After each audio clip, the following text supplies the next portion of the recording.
नमस्कार। हिमाचल प्रदेश के मेरे प्यारे बहनों और भाइयों, आज समूचा राष्ट्र 72वां गणतंत्र दिवस उमंग और उल्लास के साथ मना रहा है। मैं इस ऐतिहासिक अवसर पर देशवासियों, विशेषकर हिमाचल प्रदेश के लोगों को हार्दिक बधाई व शुभकामनाएं देता हूं। 26 जनवरी 1950 को भारतीय संविधान अस्तित्व में आया और भारत एक गणतंत्र बना। हमारा संविधान बिना किसी भेदभाव के सभी देशवासियों को आगे बढ़ने के समान अवसर प्रदान करता है। प्रदेशवासियों, इस पावन अवसर पर मैं संविधान निर्माताओं को नमन करता हूँ, जिनकी दूरदृष्टि से आज भारत पूरे विश्व में एक आदर्श लोकतांत्रिक राष्ट्र के रूप में सम्मानित है। इस अवसर पर मैं भारत माता के उन वीर बेटों और बेटियों को नमन करता हूँ, जिन्होंने स्वाधीनता के सपने को पूरा करने के लिए अपना सर्वस्व न्योछावर कर दिया। राष्ट्र उनके प्रति कृतज्ञ है। देश की एकता और अखंडता को अक्षुण्ण बनाए रखते हुए समर्पित भावना से राष्ट्र निर्माण के लिए रचनात्मक कार्य करना स्वतंत्रता सेनानियों के प्रति सच्ची श्रद्धांजलि होगी। इस पावन दिवस पर मैं भारतीय सशस्त्र सेनाओं के उन वीर जवानों को भी नमन करता हूँ, जो हर समय सीमाओं की रक्षा कर रहे हैं। मैं देश के लिए जीवन न्योछावर करने वाले सभी शहीदों को श्रद्धांजलि अर्पित करता हूँ। प्यारे प्रदेशवासियों, यह बड़े हर्ष की बात है कि कल ही हमने हिमाचल का पूर्ण राज्यत्व दिवस समारोह मनाया। 25 जनवरी 1971 को पूर्ण राज्यत्व का दर्जा प्राप्त करने के पश्चात इन 51 वर्षों में हिमाचल प्रदेश ने तेजी से विकास का सफर तय किया।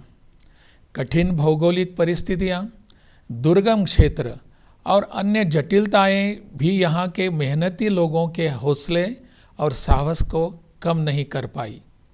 यहाँ के ईमानदार और प्रगतिशील लोगों ने प्रदेश को उन ऊंचाइयों तक पहुँचाया जो देश भर के लिए एक उदाहरण है।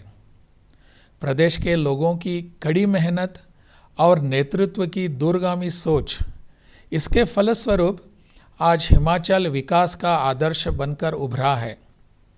लेकिन हमें इतने में ही संतोष नहीं करना है।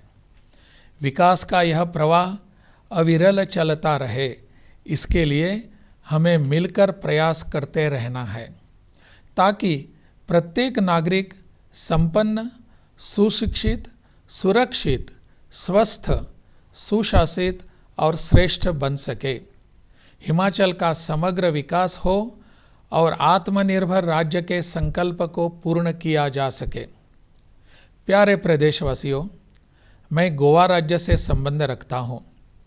राज्यपाल के रूप में मुझे हिमालय की शांत वादियों में कार्य करने का अवसर मिला है। यहाँ के प्राकृतिक सौंदर्य ने मुझे प्रकृति के विराट एवं समृद्ध परिदृश्य को जानने, समझने का अवसर दिया है। मैं प्रदेश की सांस्कृतिक विरासत के प्रति श्रद्धा अनुभव करता हूँ। हिमाचल के लोग संतुष्ट हैं, बहुत थोड़े में प्रसन्नता के साथ अपना जीवन जीते हैं।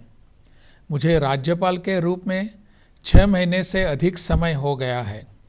इस अल्पावधि में मैंने हिमाचल प्रदेश का व्यापक भ्रमण किया और प्रदेश की प्रबुद्ध जनता से बातचीत की। यहाँ की समृद्ध संस्कृति, परंपराओं को, रीति रिवाजों को और उनकी समस्याओं को नज़दीकी से जानने, समझने की कोशिश की। इस दौरान मैंने प्रदेश की सांस्कृतिक धरोहर के संवर्धन, पर्यटन विकास, नशामुक्त हिमाचल, सामाजिक समरसता, प्राकृतिक कृषि, जल एवं पर्यावरण संरक्षण, भूस्खलन को रोकने जैसे विषयों पर कार्य आरंभ किया है। यह सभी प्रकल्प समाज और राज्य के विकास से जुड़े हुए हैं। लोगों के पूर्ण सहयोग से ही सामाजिक महत्व के इन कार्यों में सफलता प्राप्त की जा सकती है। हिमाचल प्रदेश में लगातार होने वाली भूस्खलन की घटनाएं चिंताजनक हैं। भूस्खलन से हर साल बहुमूल्य जानें चली जाती हैं। आर्थिकी का भी नुकसान होता है। मैंने इनके स्थायी समाधान के लिए प्रयास आरंभ किए हैं। देश के शीर्ष संस्थानों के विशेषज्ञ और वैज्ञानिकों के सहयोग से इस दिशा में एक प्रभावी नीति बनाने के प्रयास जारी हैं। हिमाचल में स्थापित विश्वविद्यालयों और IIT मंडी जैसे संस्थानों का भी सहयोग लिया जा रहा है। मुझे विश्वास है कि पहाड़ी प्रदेश की इस गंभीर समस्या का स्थायी समाधान निकालने में हम निश्चित तौर पर सफल होंगे। हिमाचल प्रदेश में युवाओं में बढ़ता नशा एक गंभीर समस्या बनता जा रहा है। युवाओं को नशे के कुप्रभावों के बारे में जागरूक किया जाना चाहिए। इसमें शिक्षा संस्थान, समाज के सभी वर्ग और युवाओं को जोड़कर एक प्रभावी संदेश देना होगा ताकि उनकी ऊर्जा व सामर्थ्य राष्ट्र के निर्माण में सदुपयोग से आ सके। राज्य में मादक पदार्थों के दुरुपयोग को रोकने के लिए मुख्यमंत्री की अध्यक्षता में हिमाचल प्रदेश नशा निवारण बोर्ड का गठन भी किया गया है। यह गौरव की बात है कि हम भारत की आज़ादी का अमृत महोत्सव मना रहे हैं। मैं इस अवसर पर उन सभी पुण्य आत्माओं के चरणों में सादर वंदन करता हूँ जिन्होंने आज़ाद भारत के पुनर्निर्माण में योगदान दिया और देश को विकास के इस पड़ाव तक लेकर आए। अमृत महोत्सव कई मायनों में महत्वपूर्ण है। इन 75 वर्षों में हमने क्या हासिल किया और कहाँ पहुँचे, इसके आत्मचिंतन का भी यह वक्त है। यह समय इसलिए भी महत्वपूर्ण है कि हम किस रूप में राष्ट्र सेवा में अपना योगदान दे सकते हैं, ताकि जब हम अपनी आज़ादी का 100वां वर्ष मना रहे होंगे तो वह क्षण देश के विकास में हमारे योगदान को भी अंकित कर रहा होगा। प्यारे प्रदेशवासियों, नई आशाओं और आकांक्षाओं के साथ यह नया साल भी एक शक्तिशाली शत्रु के साथ दस्तक दे रहा है। हमने पिछले 2 वर्षों में कोरोना महामारी के इस शत्रु का डटकर सामना किया और हराया भी। कोरोना वायरस अब ओमिक्रॉन के रूप में दस्तक दे रहा है। एक बार फिर हमें इसे अपने सामूहिक संकल्प के बल पर हराना है। हिमाचल के लोग जागरूक हैं और यह कहते हुए मुझे खुशी हो रही है कि हिमाचल प्रदेश ने टीकाकरण की पहली और दूसरी डोज के देशव्यापी अभियान का 100% लक्ष्य हासिल कर इतिहास रचा है। इस महामारी से लड़ने के लिए सरकार समय समय पर जो प्रोटोकॉल जारी कर रही है उसका हमें पूर्ण रूप से पालन करना है। इस बात से हम पूरी तरह जागरूक हैं कि मुंह पर अच्छी तरह से मास्क लगाना है, सार्वजनिक स्थलों पर शारीरिक दूरी रखनी है, हाथों को धोना है और स्वच्छता का ध्यान रखना है। इन बातों को ध्यान में रखकर हम महामारी से बच सकते हैं। हम सुरक्षा के उपायों को अपनाएंगे तभी समाज भी सुरक्षित रहेगा। बहनों और भाइयों, हिमाचल प्रदेश की वर्तमान सरकार ने 27 दिसंबर 2021 को 4 वर्ष का कार्यकाल पूरा किया है। मुझे खुशी है कि प्रदेश सरकार विकास की प्रक्रिया में निरंतरता बनाए रखते हुए समावेशी दृष्टि को केंद्र में रखकर आत्मनिर्भर हिमाचल के लक्ष्य की ओर अग्रसर है। प्रधानमंत्री नरेंद्र मोदी जी के मंत्र का सबका साथ सबका विकास, इसको आत्मसात करते हुए प्रदेश सरकार ने इस अवधि में हिमाचल को विकास के नए शिखरों पर पहुंचाने के लिए उल्लेखनीय प्रयास किए हैं।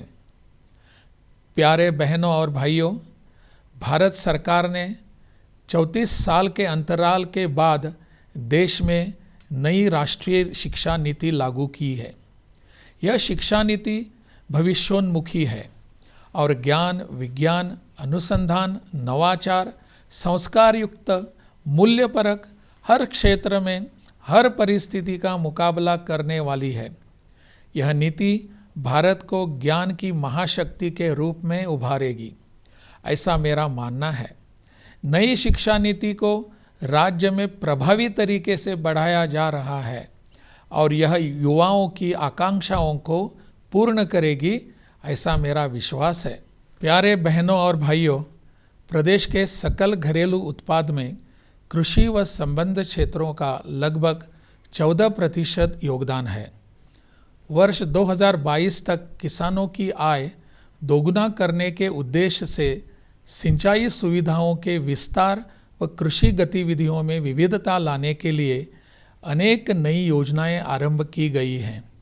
प्रदेश में प्राकृतिक खेती को बढ़ावा देने के लिए प्राकृतिक कृषि को सफलतापूर्वक कार्यान्वित किया जा रहा है।